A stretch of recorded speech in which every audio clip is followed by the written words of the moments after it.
À quelques semaines de la fenêtre FIFA de mars, l'inquiétude grandit autour de la sélection sénégalaise. Plusieurs cadres sont touchés par des blessures plus ou moins graves, compromettant leur chance de répondre à l'appel du nouveau sélectionneur, Pape Thiaw. Si Nicolas Jackson et Seny Dieng sont déjà forfaits, Iliman Ndiaye et Boulaye Dia restent incertains.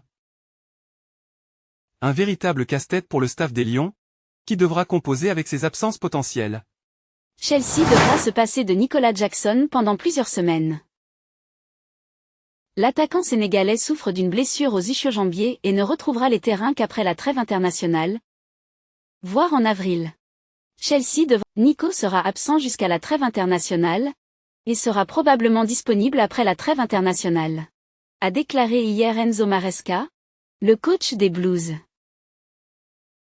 Un coup dur pour le club anglais, mais aussi pour le Sénégal, tant Jackson s'imposait comme un élément clé en attaque. Avec 9 buts et 5 passes décisives en 23 matchs de Premier League, il affichait une belle dynamique.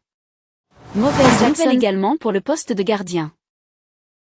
Seny Dieng, victime d'une rupture du tendon d'Achille, a été opéré il y a 3 semaines et ne rejouera plus cette saison avec Middlesbrough. Son club l'a même désinscrit pour la seconde partie du championnat anglais de D2. À 30 ans, il entame une longue convalescence, qui le privera forcément du rassemblement de mars. Ce forfait oblige Pape Thiaw à revoir ses options dans les cages. En plus d'Edouard Mendy et Moridio, le sélectionneur pourrait tester un nouveau gardien, Yehvan Diouf, Ngagne Demba Thiam, ou rappeler d'anciens lions de la tanière à ce poste. Le sélectionneur, sorti sur blessure lors du derby de la Merseyside entre Everton et Liverpool, Iliman Ndiaye a quitté la pelouse en pleurs, soutenu par Idrissa Gana Gueye. L'attaquant des Toffees, en grande forme ces dernières semaines avec 3 buts sur ses 3 derniers matchs, pourrait subir un sérieux coup d'arrêt. Aperçu avec des béquilles et une attelle sur la jambe droite, il attend encore les résultats définitifs des examens médicaux. Son absence éventuelle représenterait un nouveau coup dur pour les Lions, tant son regain de forme était prometteur. L'attaquant de Lazio est lui aussi dans le flou. Blessé à la cheville lors de la victoire contre Monza, il n'a toujours pas repris l'entraînement collectif avec son équipe. Sa présence pour le choc contre Naples, ce 15 février, reste très incertaine. Il est considéré comme très incertain, même juste pour le banc. Ce n'est que la veille du match que son état sera réévalué, soit ce vendredi.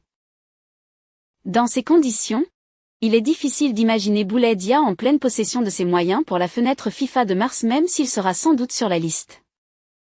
Ce n'est que la veille du match, son premier rassemblement à la tête des Lions en tant qu'entraîneur principal. Pape Thiaw doit déjà composer avec de nombreux imprévus. Avec 2 forfaits confirmés, Jackson et Dieng, et 2 incertitudes majeures, Ndiaye et Dia, il pourrait être contraint de remodeler son effectif. Ces absences ouvrent toutefois la porte à d'autres joueurs, qui auront l'opportunité de se montrer et de convaincre le nouveau sélectionneur. Reste à savoir si d'autres mauvaises nouvelles viendront encore compliquer la tâche du Sénégal, avant cette trêve internationale déjà bien perturbée. Ce que l'on ne souhaite surtout pas. Reste